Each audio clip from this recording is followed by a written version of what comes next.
నీలకంఠాపురం హిందూపురానికి 38 కిలోమీటర్లు, మడకశిరకు 18 కిలోమీటర్ల దగ్గరలో ఉన్న నీలకంఠాపురం 1200 సంవత్సరాల చరిత్ర గల నీలకంఠాపురంలో వెలసిన నీలకంఠేశ్వరుడి గురించి మునీశ్వర స్వామి దేవాలయం అని 1200 సంవత్సరాల కిందట వెలసిన దేవాలయం. దాన్ని ఇటీవలే సెంట్రల్ స్టేట్ ఆర్కియాలజీ సంబంధించిన వాళ్ళు ఇందులో బాగా నైపుణ్యం ఉన్నటువంటి శివనాగిరెడ్డి గారు వాళ్ళందరూ చెక్ చేసిన తరువాత అథెంటిక్గా ఇది 1200 ఏళ్ల సంవత్సరాల గుడి అని నిర్ధారించారు. ఇప్పుడు ఈ నిర్మించిన గుడికి దగ్గరలోనే ఉన్నింది.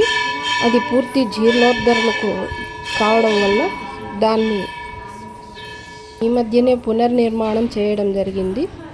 మాజీ ముఖ్యమంత్రి రఘువీరారెడ్డి గారు కట్టించిన నీలకంఠాపురం గుడి శివాలయం. రాముడు, సీత, లక్ష్మణుడు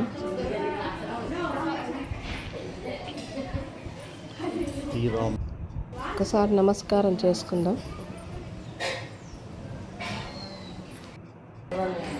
శ్రీరంగనాథ స్వామి,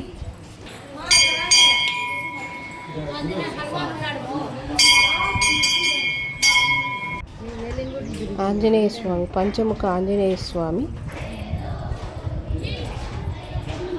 నవగ్రహాది దేవతలు, అయ్యప్ప స్వామి, సత్యనారాయణ స్వామి, సకల దేవతలు వెలిసిన దేవాలయం ఈ నీలకంఠాపురం. మీకు వీలున్నప్పుడు ఈ ఆలయాన్ని సందర్శించి ఆ దేవుడి కృపకు దేవాలయం సందర్శించిన తర్వాత ఫోటో దిగండి.